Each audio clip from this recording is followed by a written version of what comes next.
Yesus yang kita sembah, pernahkah kita pernah kesengsaraan yang menyempatkan kita suatu perjalanan yang panjang, bergumul penderitaan demi keselamatan bangsamu?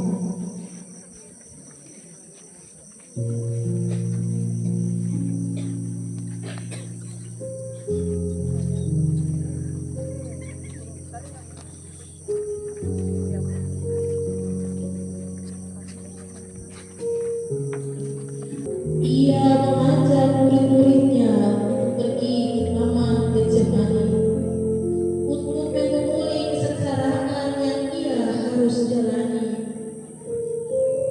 Yesus masuk ke taman itu bersama dengan Petrus dan kedua anak Zebedeus. Adapun Yudas yang mengkhianati Yesus juga mengetahui tempat itu, karena sering Yesus berkumpul di situ bersama dengan murid. Duduklah di sini, sementara aku pergi berdoa. Hatiku sedih seperti mau mati rasanya. Tinggallah di sini dan berjaga-jagalah dengan aku. Ia maju sedikit, merebahkan diri ke kanan dan berdoa.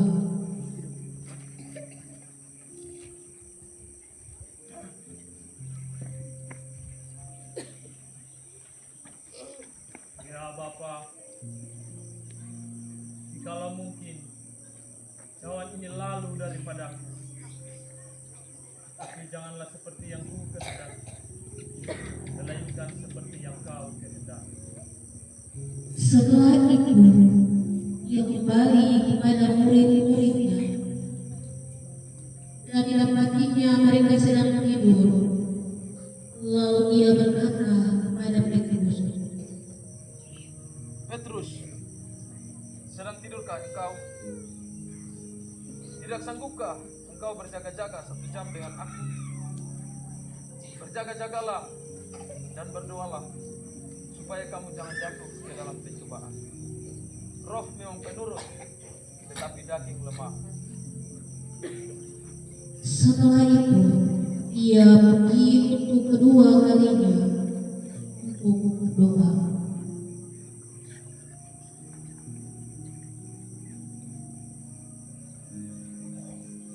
Ya Bapa, jikalau cawan ini tidak mungkin lalu, kecuali apabila aku meminumnya, jadilah kehendakmu.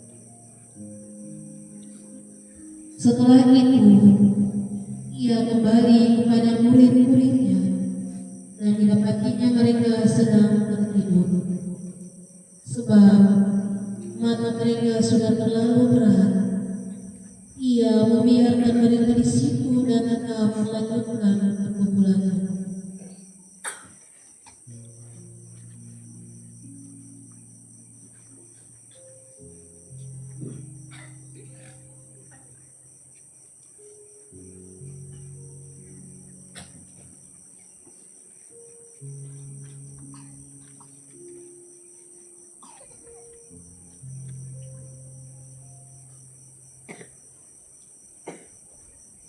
Bangunlah, marilah kita pergi, karena Dia yang menyerahkan aku sudah dekat.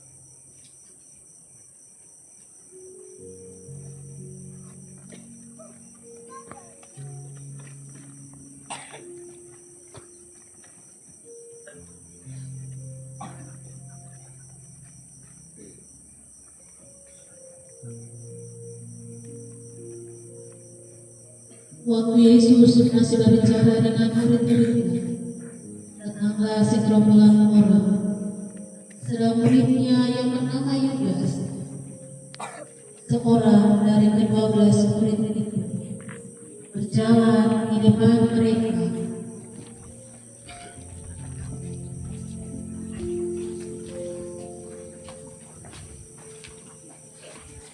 Yudas mendekati Yesus untuk menciumnya.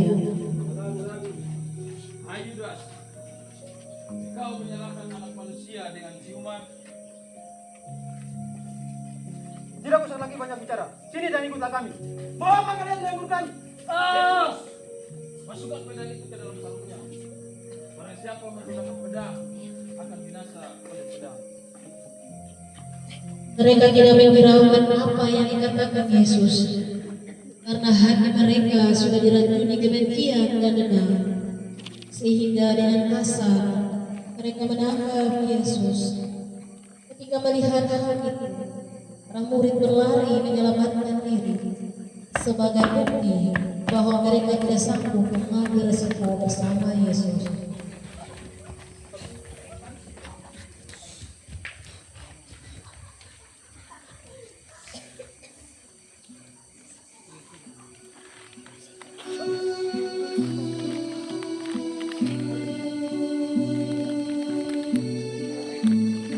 Sesudah mereka menangkap Yesus, mereka menyeret Yesus bagaikan seorang penjahat masyarakat, sambil mengejek dia dan mengantar Yesus menuju ke mahkamah agama menghadap imam besar.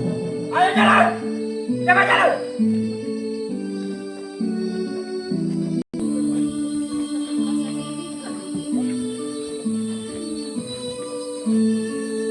Ayo jalan!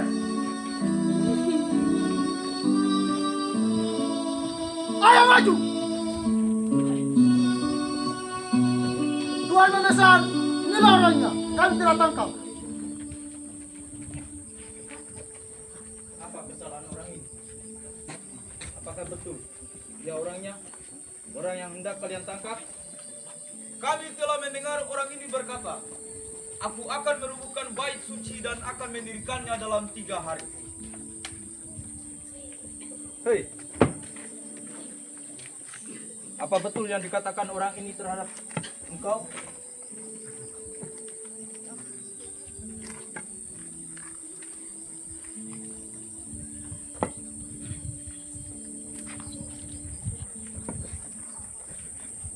Ayo bicara, jangan diam saja. Apa kamu tunggu saja punya mulut? Cepat bicara. Tunggu apa lagi Tuan Membesar? Sudah jelas orang ini adalah pemberontak. Dia menghina Tuan-Tuan dengan ajaran sesat. Tidak usah bicara banyak. Hukum saya dia. Tidakkah engkau bisa memberi jawab atas tuduhan saksi-saksi ini terhadap dirimu? Apakah benar engkau Mesias anak Allah? Ayo jawab. Angkat muka kamu dan cepat jawab. Engkau telah mengatakannya. Aku berkata kepadamu, sesungguhnya engkau akan melihat anak manusia duduk di sebelah kanan yang maha kuasa dan datang di atas awan-awan langit.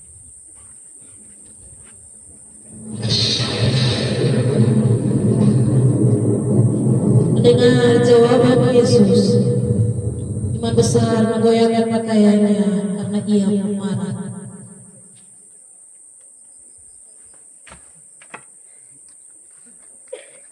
Orang ini sudah menghujat Allah.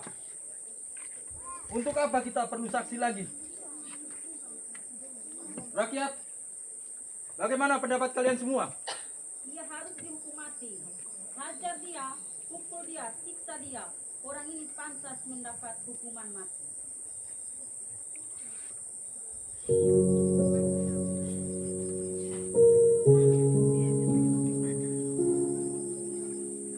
Mereka meludahi muka Yesus dan memukulnya, seakan dia seorang yang berdosa dan tidak bisa diampuni lagi. Saudara-saudara sekalian, apakah Yesus pantas diperlakukan seperti ini?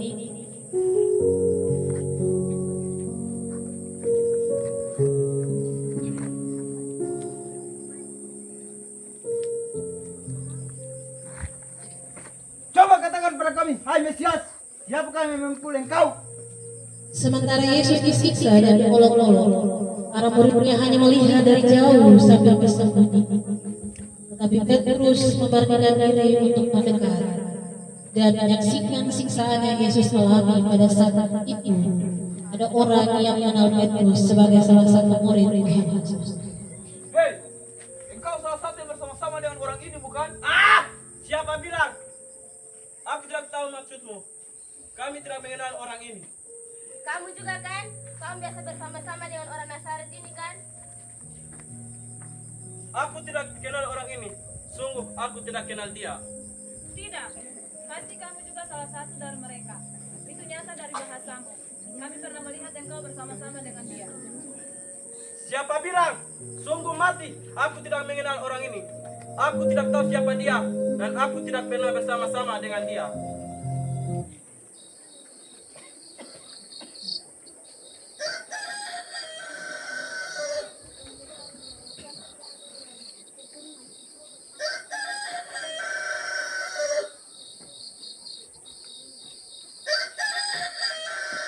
Petrus mulai mengingat apa yang dikatakan Yesus kepadanya.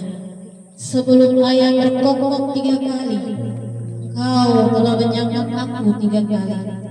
Ia sangat sedih dan menyesal. Dan Kita membawa dia ke Pilatus sebagai wali negeri. Karena dia yang berhak memutuskan hukuman mati atas orang ini. Prajurit, bawa dia. Ayo, kita antar dia ke Pilatus agar dapat dihukum mati. Ayo jalan, cepat jalan.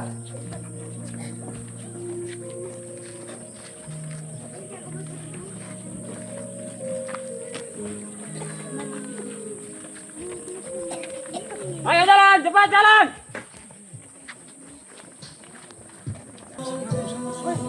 Mulai, pasteran begitu. Hukum dia! Ayo jalan, cepat jalan. Hukum dia!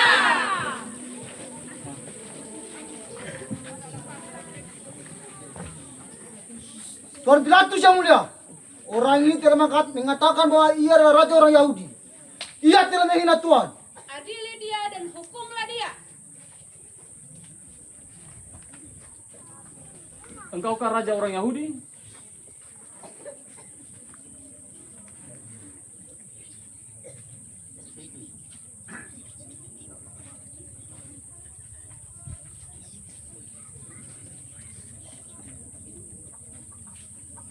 Kau sendiri yang mengatakan. Hai kalian semua. Apa yang telah dilakukan orang ini terhadap kalian? Ia mengatakan bahwa ia Mesias, anak Allah. Ia menghujat Allah kami. Orang ini pantas dihukum mati.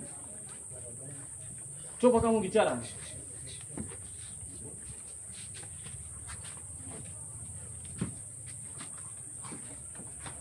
Ayo bicara. Apakah kamu anak Allah? Cepat jawab.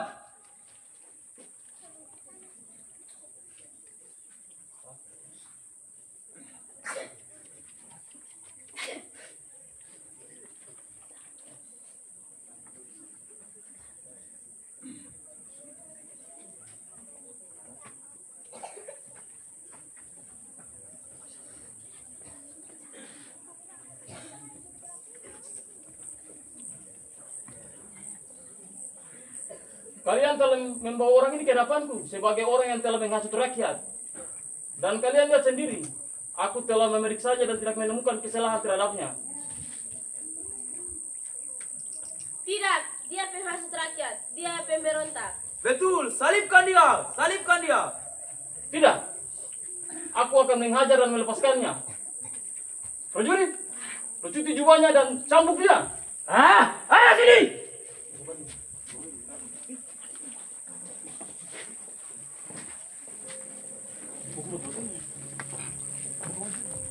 Ambil orang dari belakang.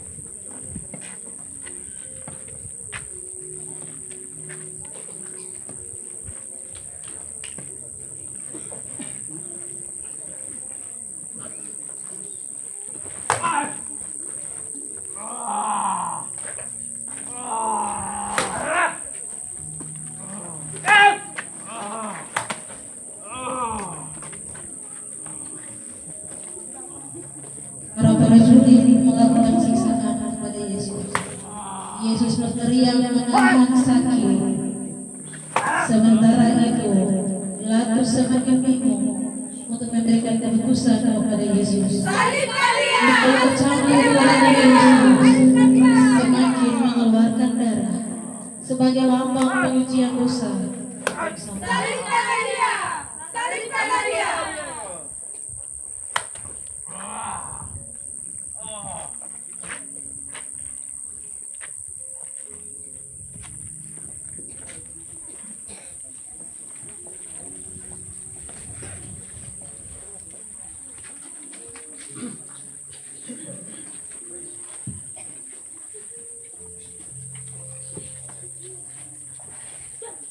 Apa yang kalian inginkan untuk aku lakukan kepada orang ini?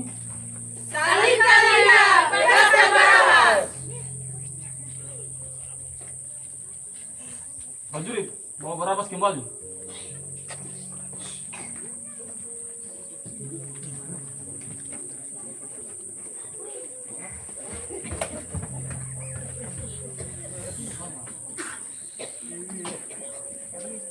Siapakah di antara kedua orang ini yang ingin kalian bebaskan? Bebaskan Barabas! Salibkanlah dia! Aku tidak bersalah terhadap darah orang ini. Itu urusan kamu sendiri.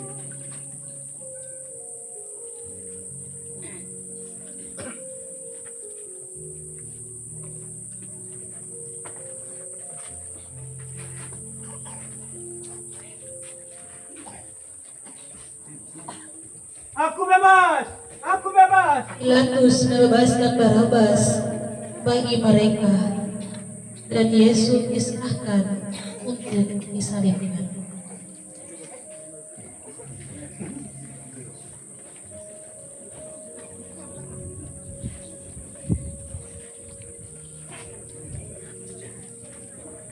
Mana salibnya? Berikan kepadanya untuk dipikul. Ayo jalan.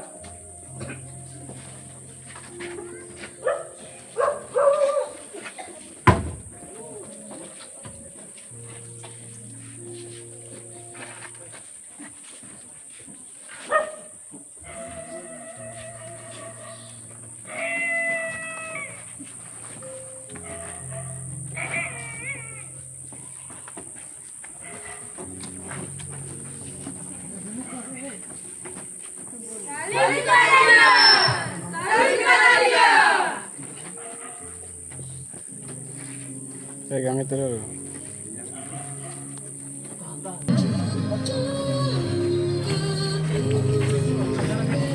Jalan! Jalan! Jalan! Jalan! Jalan! Jalan!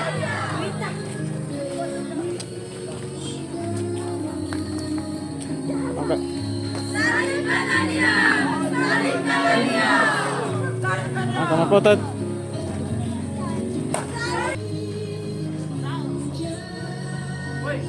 Jalan! Salibkanlah dia! Salibkanlah dia! Dari muka bos. Ayo jalan!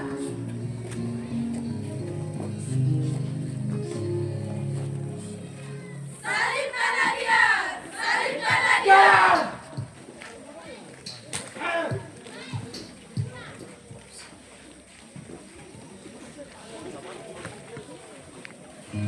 Cepat jalan! Salibkanlah dia! Salibkanlah dia! Salibkanlah dia! Salibkanlah dia!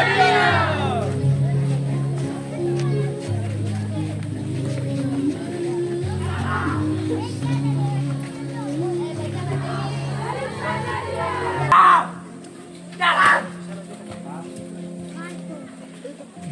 Cepat jalan! Jalan! Itu latihan. Cepat! Jalan! Jalan!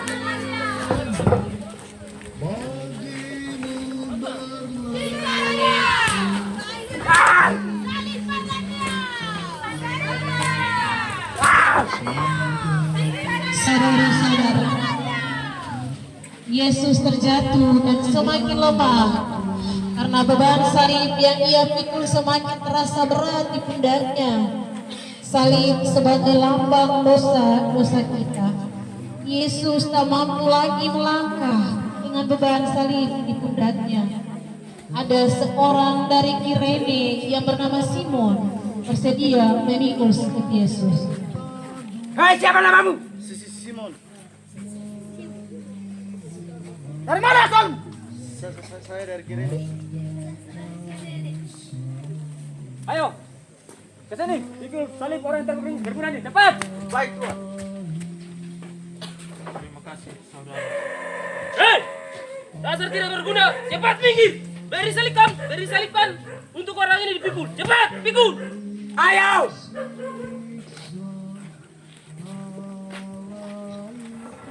Simon dari Kirene segera membantu memikul sakit Yesus menuju ke bukit Golgota. Sementara para pengawal kesehatan berlomba untuk mencari kaki Yesus. Langkah kaki Yesus semakin gemetar. Ayo jalan!